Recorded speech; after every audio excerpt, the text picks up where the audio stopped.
कार्यक्रम में आप सभी श्रोताओं का बहुत बहुत स्वागत है। आज इस कार्यक्रम में हमारे मेहमान हैं वरिष्ठ बाल रोग विशेषज्ञ सामुदायिक स्वास्थ्य केंद्र रायपुर देहरादून डॉक्टर सुनील कुमार झा। और आज एक बहुत ही महत्वपूर्ण विषय पर हम चर्चा कर रहे हैं। विषय है डेंगू, कारण, लक्षण और उपचार। डॉक्टर झा, आपका बहुत बहुत स्वागत है हमारे इस कार्यक्रम में। नमस्कार डॉक्टर झा, लगातार समाचार पत्रों की सुर्खियों में हम देख रहे हैं कि डेंगू रोग के जो मरीज हैं उनकी संख्या बढ़ रही है। हालांकि वो रफ्तार ज़्यादा नहीं है, लेकिन छिटपुट जगह जगह विभिन्न क्षेत्रों में, देहरादून के खास तौर से, इसका प्रकोप हम देख रहे हैं। तो हम जानना चाहेंगे कि डेंगू जो रोग है ये क्या है, बरसात का मौसम क्यों इनके लिए मुफीद होता है? डेंगू एक जो हमारे आम चलन में एक बुखार की श्रेणी में लोग रखते हैं, एक वायरस के द्वारा फैलती है। ये वायरस है, इसका जो फैलने का माध्यम होता है मच्छर, जिसको एडिस प्रजाति की मच्छर होती है, एडिस एजिप्टी, जिसके काटने से ये फैलता है। तो डेंगू एक वायरल बीमारी है जिसकी वजह मच्छर होती है, जो आमतया इस मौसम में मच्छरों के पनपने का एक मुफीद सीजन होता है। तो मच्छर इसमें बहुतायत में हमारे फैलते हैं। इन्फेक्टेड कोई भी डेंगू से पीड़ित मरीज है, उसको मच्छर ने काटा, फिर उस मच्छर ने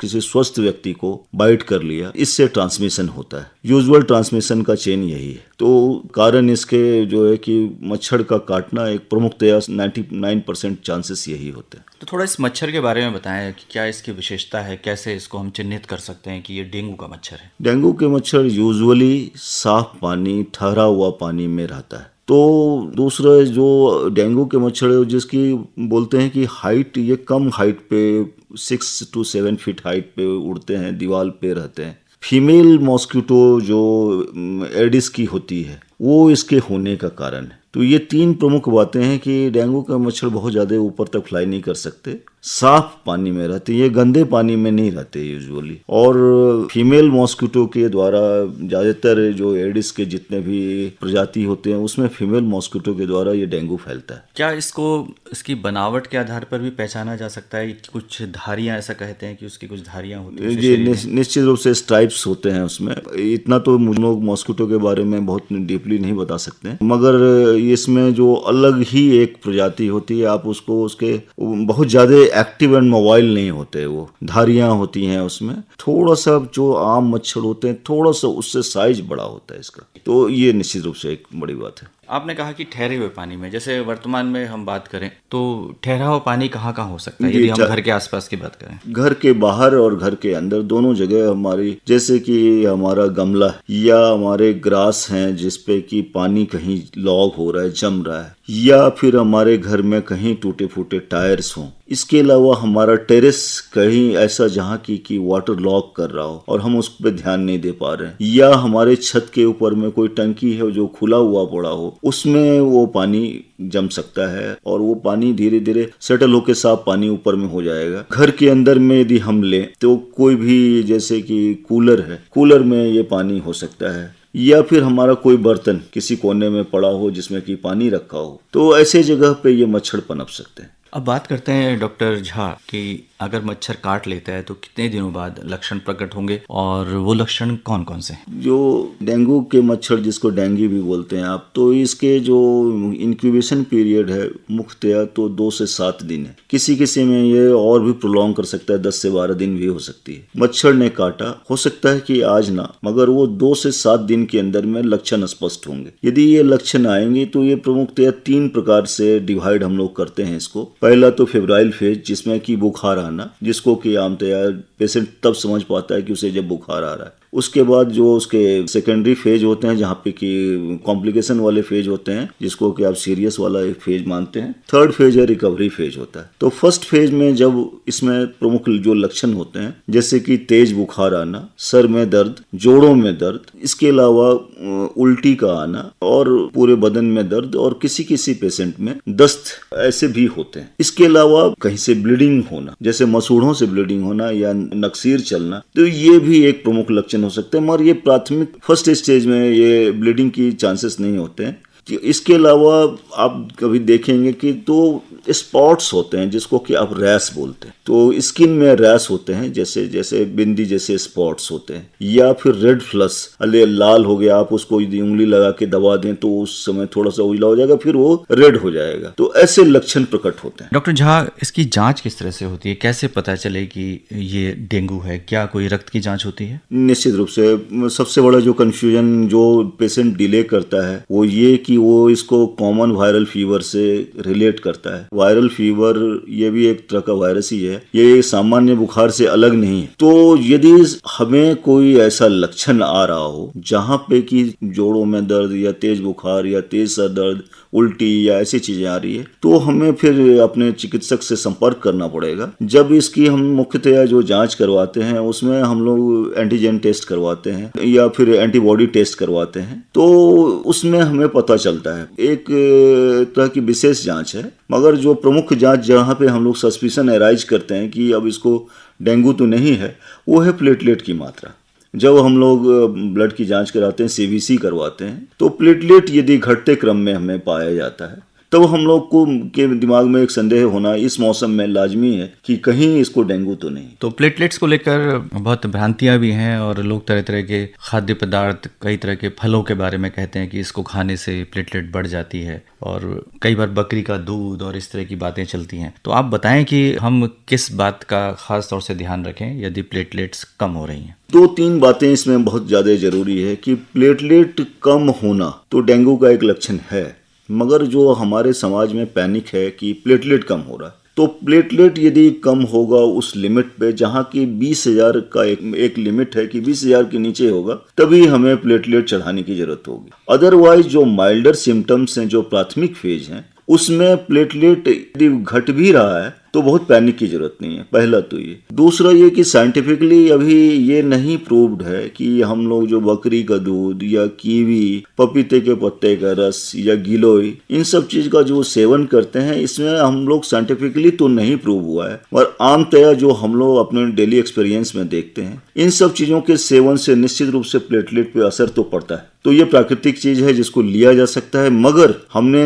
जब पिछले दफे 2018-19 में काफी देहरादून में डेंगू फैला था, तो देखा कि बकरी की दूध के कीमतों में अनायास बहुत ही तेज इजाफा हुआ। ऐसा पैनिक होने की जरूरत नहीं कि बकरी का दूध पीने से ही ठीक होगा। उसमें जो सबसे ज्यादा प्लेटलेट या डेंगू में जो सबसे ज्यादा निहायत जरूरी चीज है कि तरल पेय पदार्थ, वो पानी खूब पिए, होममेड फ्रूट जूस, घर का बना हुआ जूस, ये एक बहुत बड़ा जो होगा वो प्लेटलेट से लड़ने के लिए होता है, या फिर डेंगू से लड़ने के लिए हमें तरल पदार्थ, पेय पदार्थ बढ़ाना पड़ेगा। पानी की मात्रा, जूस, ऐसी चीजों का सेवन ज्यादातर किया जाए और रेस्ट किया जाए। यदि डेंगू हो ही गया है तो एडिक्वेट रेस्ट किया जाए, और इसका कोई निश्चित मेडिसिन नहीं है डेंगू का अभी तक। केवल कारण और उसके लक्षण के आधार पे हम लोग उसका, जैसे कि किसी को दस्त हो रहे हैं तो दस्त की दवा दे सकते हैं, बुखार है तो बुखार की दवा दे सकते हैं। हाँ, मगर ऐसे मरीज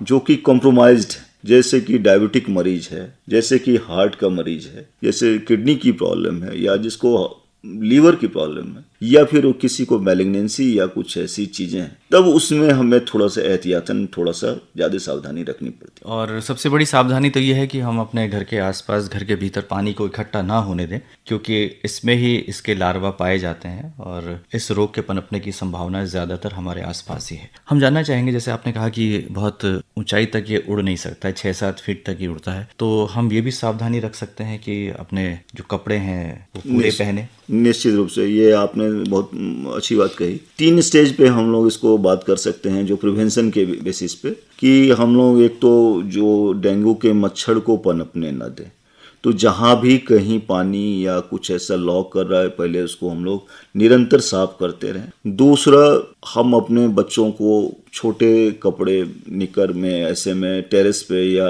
घर के बाहर या ग्राउंड्स में खेलने के लिए ना बोलें। तीसरा ये कि हम लोग पूरा फुल स्लीव्स कपड़े पहनने चाहिए, पर्टिकुलरली इस मौसम में, ताकि मच्छर कम से कम काटे। और चौथा, जो आप पूरा कुछ भी तेल, सरसों का तेल या बहुत सारे ऐसी आती है जो आप मॉस्किटो रिपेलेंट ऑयल्स आते हैं उसको आप ले सकते हैं, और मच्छर को आपके संपर्क में ना आए या मच्छर आपको काटे ना, इसी को सुनिश्चित करना हमारे लिए प्राथमिकता होगी। वैसे जो स्वास्थ्य एजेंसियां हैं और ख़ासतौर से यदि हम बात करें नगर निगम, तो फॉगिंग का भी इस दौरान अपना रोल है, भूमिका है। तो फॉगिंग अगर ऐसे इलाकों में जहां संदेह है या जहां ऐसे मरीज पाए गए हैं तो ये अगर की जाए तो ये भी बेहतर हो सकता है। जी जी जी, निश्चित रूप से फॉगिंग बहुत ही बेहतर उपाय है, क्योंकि मास लेवल पे फॉगिंग ही हमारे पास एक बड़ा उपाय है। लोगों की जागरूकता तो जरूरी है ही, मगर जो नगर निगम या जो स्वास्थ्य विभाग के स्तर पे जो सबसे ज़्यादा जरूरी है फॉगिंग है, क्योंकि फॉगिंग से क्या है कि जहाँ भी मच्छर पनप रही है तो उसका सरफेस टेंशन कम होने की वजह से वो डिसलॉज हो जाते हैं, तो मच्छर पनप नहीं पाते। तो फॉगिंग बहुत बेहद जरूरी चीज़ है। पहले ऐसे कहा जाता था कि मिट्टी का तेल यदि डाल दिया जाए ऐसे ठहरे हुए पानी में तो मिट्टी का तेल या कोई भी डिसयूज्ड आप जो यूज नहीं कर रहे हैं या जो खराब हो गया, उस ऑयल को मतलब कि जैसे कि डीजल या पेट्रोल या मिट्टी का तेल ऐसी चीज डाल देंगे तो उससे काफी हम कंट्रोल होने में सहायक होती है। इसमें जो खासतौर से विद्यालय हैं, छोटे बच्चे खासतौर से इससे पीड़ित हो जाते हैं, तो उनको भी बहुत सावधानी रखने की जरूरत है। निश्चित रूप से हमारे जितने भी स्कूल गोइंग चाइल्ड है, क्योंकि वो थोड़े से हमारे न्यूअर एज में होते हैं तो उनको होता है तो वो थोड़ा सा ज्यादा ही हम लोग पैनिक भी हो जाते हैं। तो फुल स्लीव्स कपड़ा मदर को चाहिए कि पूरा पहना के भेजे। कोई भी मॉस्किटो रिपेलेंट ऑयल का इस्तेमाल कर सकती हैं, नहीं तो सरसों तेल भी लगा सकती हैं।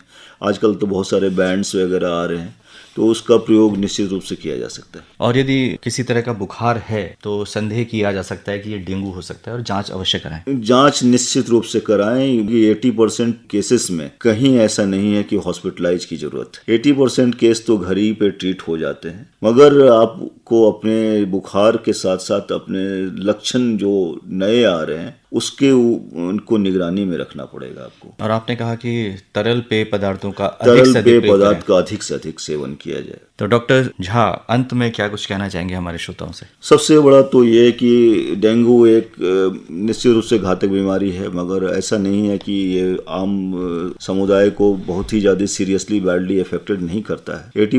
80 से 85% केस घर में ट्रीट हो जाते हैं, मगर हल्के में ना लिया जाए। यदि कोई बीमारी या कोई लक्षण और इसके साथ कॉम्प्लिकेशन बहुत सारे जुड़े हुए हैं, कहीं से भी ब्लीडिंग हो रहा है जैसे कि मसूड़े से, नाक से या फिर यूरिन के रास्ते ब्लड आ रहा है, तो आपको निश्चित रूप से सावधान होने की जरूरत है। चकते पड़ रहे हो तो सावधान होने की जरूरत है। प्लेटलेट यदि एक अहम रोल है जहाँ पे कि एक आप निगरानी कर सकते हैं, बहुत सिंपल टेस्ट, और कोई जांच हो ना हो तो प्लेटलेट एक आवश्यक चीज है। तो निश्चित रूप से डेंगू को आप अपने स्तर से भी ठीक कर सकते हैं। डेंगू को आप हटा सकते हैं अब यदि पानी को न लॉग होने दिया जाए। मॉस्किटो रिपेलेंट और तमाम चीजों का उपयोग कर सकते हैं। तरल पेय पदार्थ आप ले सकते हैं। तो डेंगू से घबराने की नहीं, उससे लड़ने की जरूरत है। तो डॉक्टर सुनील कुमार झा, आपने बहुत ही महत्वपूर्ण बातें हमारे श्रोताओं के साथ साझा की। हम हाल ही में कोरोना जैसे वायरस को मात देकर आगे बढ़े हैं और हम जानते हैं कि सावधानी से हम इस तरह के रोगों को दूर रख सकते हैं। जब कोरोना को हम मात दे सकते हैं, जो कि एक महामारी के रूप में हमारे बीच आया था, तो डेंगू